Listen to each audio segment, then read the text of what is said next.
Parents sided with my BFF of a lifetime when she ruined my marriage by announcing that she slept with my husband on our anniversary, and went as far as to pay for their honeymoon as an apology over my tantrums. 6 years later, one DNA test revealed everything, and now the entire family is breaking apart over the news. I had known Ella, 35, female, since we were kids. She was my best friend, the person I trusted more than anyone besides my family. We did everything together growing up, and even as adults, we remained inseparable. My parents, Kevin, 60, male, and Moira, 59, loved her like a second daughter. She was always welcome in our home, always included in family vacations, always treated like she was part of the family. I never imagined that she would be the one to ruin my life. Lucas, 35, male, and I had been married for 3 years. Our relationship was not perfect, but I truly believed we were happy. We had built a life together, supported each other through thick and thin, and I thought we had a solid foundation. This happened 6 years back on our anniversary. Our wedding anniversary was always a special day for us, and that year I had planned a beautiful celebration.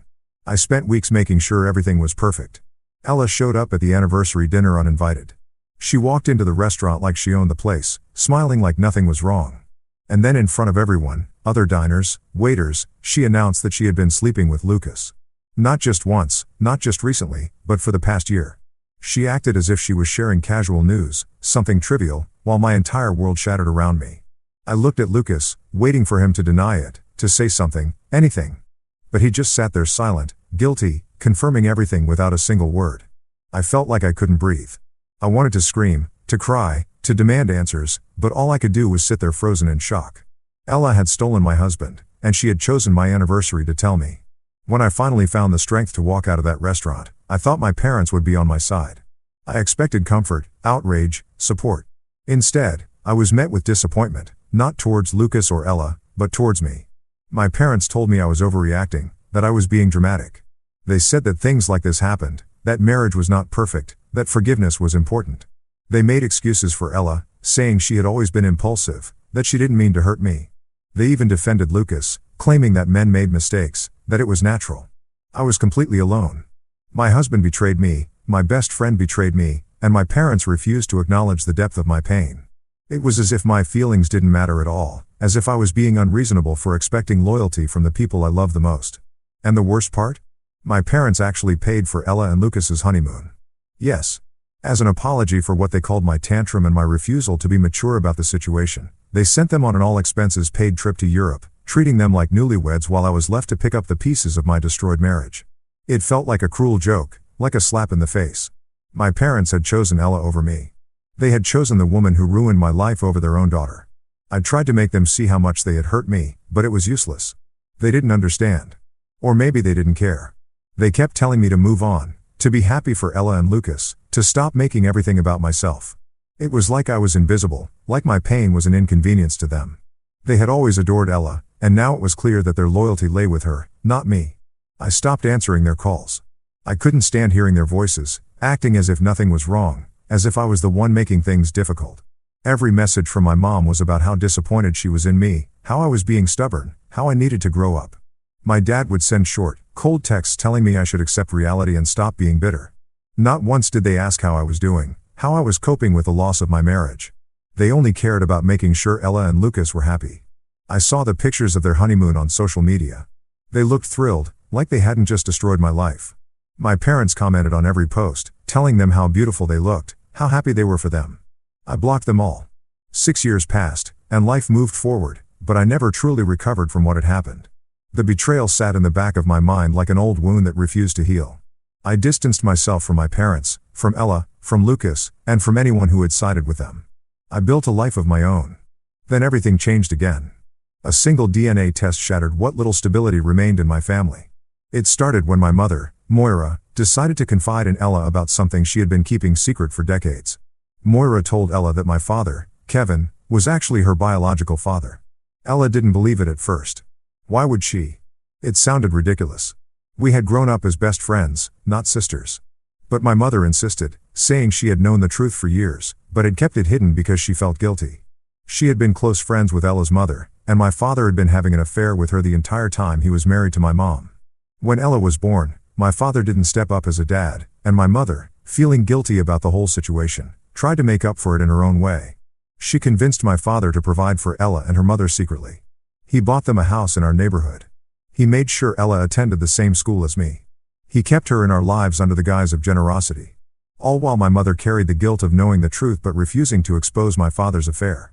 Ella, still skeptical, decided to take a DNA test. When the results came back, everything crumbled.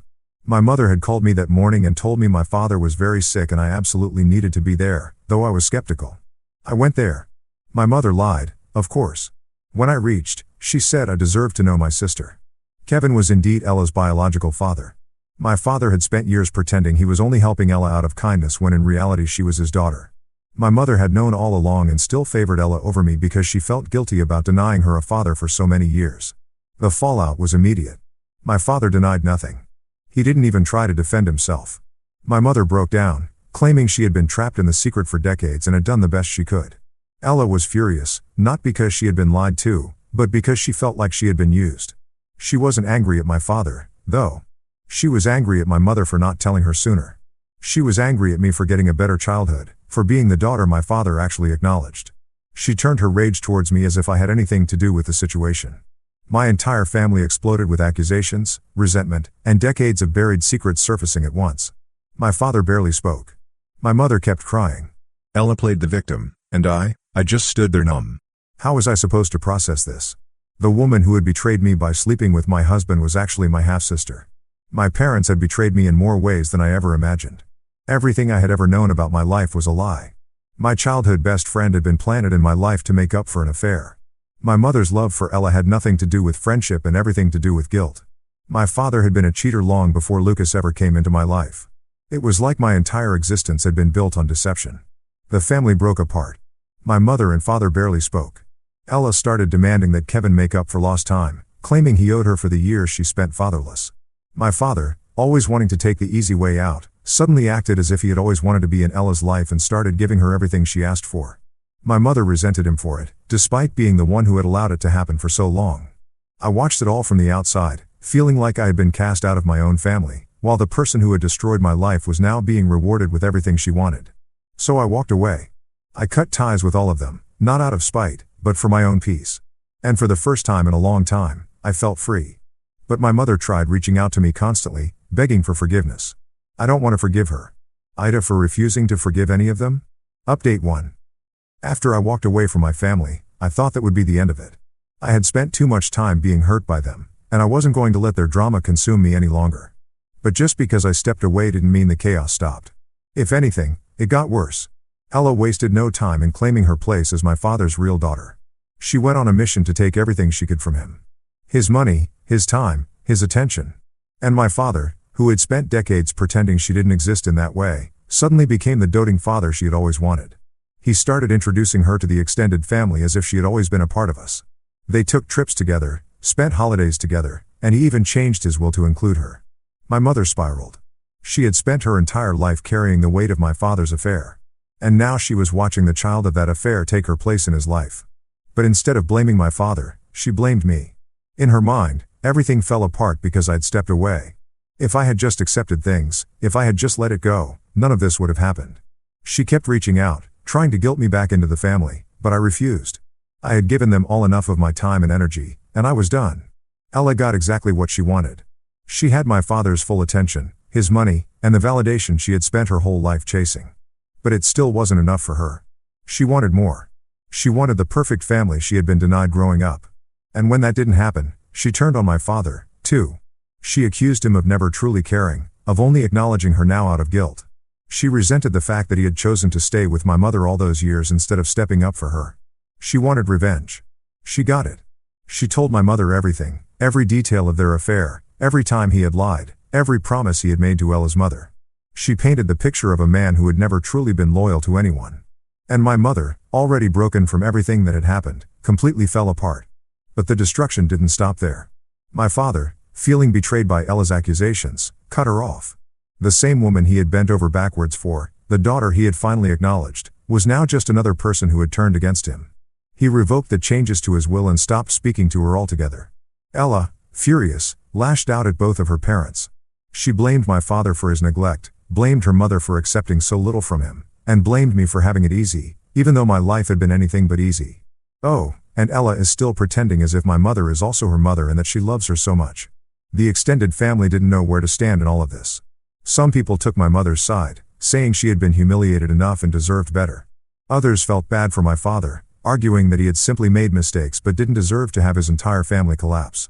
And then there were those who sympathized with Ella, believing she had been robbed of the life she should have had. It was a mess, one I wanted no part of. Despite everything, my mother still wanted me to come back. She left messages saying she was sorry for how things turned out and that she never meant to hurt me. But I knew better. She was alone. And that's the only reason she wanted me back. Not because she truly regretted how she treated me, but because she had no one else left. Ella, too, reached out. She tried to act like we had some kind of shared trauma, like we were both victims of my father's selfishness. But I wasn't interested. She had spent years trying to take what was mine, my friends, my family, my life, and now that it had all blown up in her face, she wanted me to be her sister. No, that wasn't going to happen. As for my father, he never reached out. Not once. He simply moved on with his life. He found another woman, someone younger, and started over as if none of this had ever happened. That hurt in a way I wasn't expecting. Not because I wanted a relationship with him, but because it proved once and for all that he had never truly cared about any of us. Through all of this, I stayed away. I focused on myself, but I won't pretend it didn't affect me. Even though I had chosen to leave, there was still something painful about watching my family completely fall apart. It felt like confirmation that I had never really belonged there in the first place. The one thing that still haunts me is the fact that even after everything, they still blame me. My mother blames me for walking away.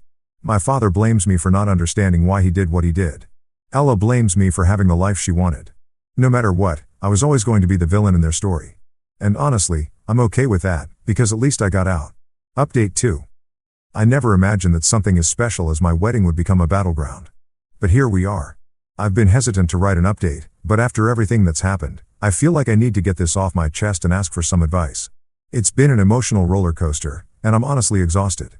So, here's what went down. A few weeks ago, I heard from my mom again. Out of nowhere, she reached out. I didn't even know how she found out I was getting married. I guess someone must have told her, but I'm honestly not sure who because I didn't want to share the news with her. After everything that's happened with her, our difficult history, the lies, the manipulations, I didn't feel it was right to have her at my wedding. But I guess she felt differently. When I first heard from her, she made it sound like she was just reaching out to say hello and that she was happy for me. I honestly didn't know what to expect, but I thought it would be polite to respond. But as soon as I did, things quickly spiraled. My mom started acting like the victim. She said things like, "I can't believe you're not inviting me to your wedding. This is your big day and I should be there." It didn't take long before I realized this wasn't a simple message or an attempt to reconnect. She was genuinely hurt and angry. She even started saying I was being cruel for not inviting her. She made it all about her and, as usual, played the victim card. Look, I get that she's my mom and people say you should always make room for family on big days like this, but for me, that just wasn't an option. There's a lot of history between us, and the truth is her actions over the years have made me feel betrayed, unheard, and unsupported. I've tried over and over to have a healthy relationship with her, but each time she crosses boundaries and causes drama. I couldn't just ignore everything and pretend like things were okay for the sake of the wedding. I had to protect myself and my peace, especially after the mess she caused last time I saw her. So, I told her very clearly that I wasn't inviting her to the wedding. I explained that it wasn't personal, but that I felt it was the best choice for me and Chris, 38, male, my fiancé, now husband. I told her that this wedding wasn't the place to try and fix things. I was firm, but not rude, just honest. And then things got really out of hand. The day of my wedding arrived, and everything was going beautifully. The ceremony went smoothly. The reception was exactly what we dreamed of. And I was surrounded by the people who truly cared about me. But in the middle of all of that, something unexpected happened. My mom showed up. I don't know how she found out the details, but somehow she showed up at the venue uninvited. She tried to get past the security guard at the entrance, and when he stopped her, she started making a scene. She screamed, she cried, she even tried to guilt him into letting her in. I could hear it from inside the building. And it was honestly one of the most stressful moments of the entire day. The whole event was thrown into chaos for a few minutes while the staff tried to handle the situation. Of course, Chris and I were informed right away. I couldn't believe it. There she was, after everything I'd said, after all the boundaries I'd set, still trying to crash the wedding and make it about her. The staff handled the situation by calling the police and having her escorted out of the venue. But by that point, the damage was done. My wedding day was completely overshadowed by her drama. I felt angry, frustrated, and completely violated. I had to pause everything to deal with the situation, and it really took away from the joy of the day. After that, I just wanted to move on. The day wasn't going as I had hoped. But I tried my best to enjoy it. I wanted to forget about the drama and focus on my new life with Chris, but it didn't end there. The next few days were a blur. I was exhausted from everything that had happened. But I finally managed to get on a plane and head out for our honeymoon. Chris and I were both looking forward to this trip more than anything. It was our time to relax and start our new chapter as a married couple. But my mom wasn't done. Oh no. While we were on our honeymoon, she started blowing up my phone with messages. At first, I tried to ignore her, but it quickly became overwhelming. She sent multiple texts every day telling me how hurt she was, that I'd shut her out. She kept saying I was breaking her heart, asking why I couldn't just forgive her and let her be part of my life. It was like she thought she could just wave a magic wand and everything would be okay. At one point, she even called me. I didn't answer, but then she left a voicemail asking me to reconsider, saying she didn't understand why I was punishing her. It was like she was still stuck in this poor me mindset, completely ignoring the fact that she was the one who caused all this. She wasn't taking responsibility for anything. It was all about how I was wrong. I started to feel a combination of anger and exhaustion. I didn't need this. While I was trying to enjoy a once-in-a-lifetime trip with my husband, I felt trapped in this cycle of guilt and frustration. I knew I couldn't keep letting her control my emotions like this. So, after days of her messaging and calling, I did something I never thought I'd have to do. I blocked her. I blocked her number, her email, and her on social media. I didn't want to do it, but it was the only way to get any peace. The guilt hit me immediately, and I wondered if I was being too harsh. Was I overreacting? But deep down, I knew it was the right thing. My mom had shown time and time again that she wasn't willing to respect my boundaries, and I couldn't keep letting her walk all over me. Now, I'm back from my honeymoon, and things are still up in the air. I feel like I'm in this strange limbo between guilt for blocking her and relief because I don't have to deal with her drama anymore. I want peace, and I want to move on with my life. But I don't know if that means cutting my mom out forever or if I should try to reconnect at some point in the future. What should I do? Should I keep blocking her and protecting my own peace? Or should I try to reach out to her at some point despite all the hurt she's caused? I'm honestly lost here. I feel like I'm being pulled in two different directions. I don't want to be heartless, but I also don't want to keep allowing her to destroy my happiness. If anyone has advice, I'd really appreciate it. What's the best way to deal with a parent who refuses to respect boundaries? How do I move forward without feeling guilty or constantly worried about her trying to manipulate the situation again? Thanks for listening, everyone. Update 3. I've been thinking a lot about everything that's happened recently, and I'm still trying to wrap my head around it all. It feels like everything changed in the blink of an eye. If you've been following my story, you already know how difficult things have been with my mom. After so many years of hurt and disappointment, I never expected things to turn out the way they did, but here I am sharing the latest update with all of you. I still can't believe it. My mom filed for divorce from my dad, and to be honest, I didn't see it coming. They'd had a lot of problems over the years, but I thought my mom would stay in the marriage for the long haul. I never expected her to actually leave him. But I guess there comes a point when things fall apart completely and you can't pretend everything's okay anymore. My mom was unhappy for a long time, but I guess I never thought she would do something about it. After filing for divorce, she moved out. I didn't know where she was going at first, but I soon found out she was staying in a motel. She had no plan, no money, nowhere to go. All her things were still in the house, and she was living with just the basics. It was hard to imagine her in that situation, especially after everything she put me through in the past. But in that moment, I couldn't ignore the fact that she was completely alone. But it didn't stop there. To make things even more difficult for her, Ella, who had been acting like my mom was her mother for so long, completely abandoned her. Ella had been pretending to care, acting like she was always there for my mom. But when things got tough, she disappeared. I guess Ella wasn't ready for the reality of what was happening. She didn't want to be involved when my mom really needed help. And that left my mom with nothing. I knew I didn't want to get too involved with my mom again, especially after everything that's happened between us. We've had so many issues over the years that I've built up walls to protect myself from the constant drama and manipulation she's brought into my life. But when I found out she was alone in that motel, I couldn't just walk away. I couldn't leave her to figure things out by herself, no matter how much she had hurt me in the past. At first, I didn't know what to do. I was angry and confused. I didn't want to let her back into my life. But at the same time, I couldn't just ignore her completely.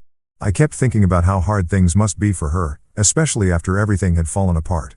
And I realized that despite everything, I couldn't just leave her stranded. After thinking it over for a few days, I decided to reach out to her. I sent her a message and told her she could come stay with me for a while.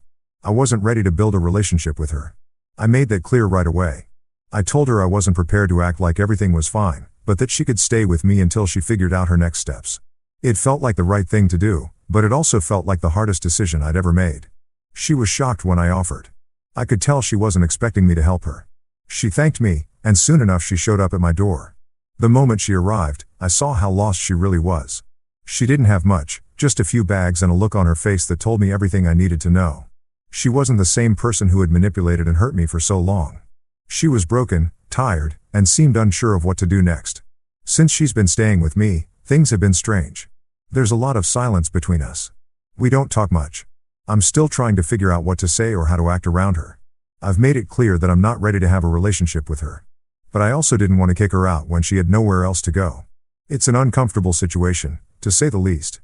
I've been trying to find a balance between helping her and protecting myself. I don't want to fall back into the old patterns of our relationship. I don't want to start relying on her or letting her manipulate me again. But at the same time, I don't want to be heartless. She's not the same person who caused so much pain in the past. And I know she's going through a difficult time.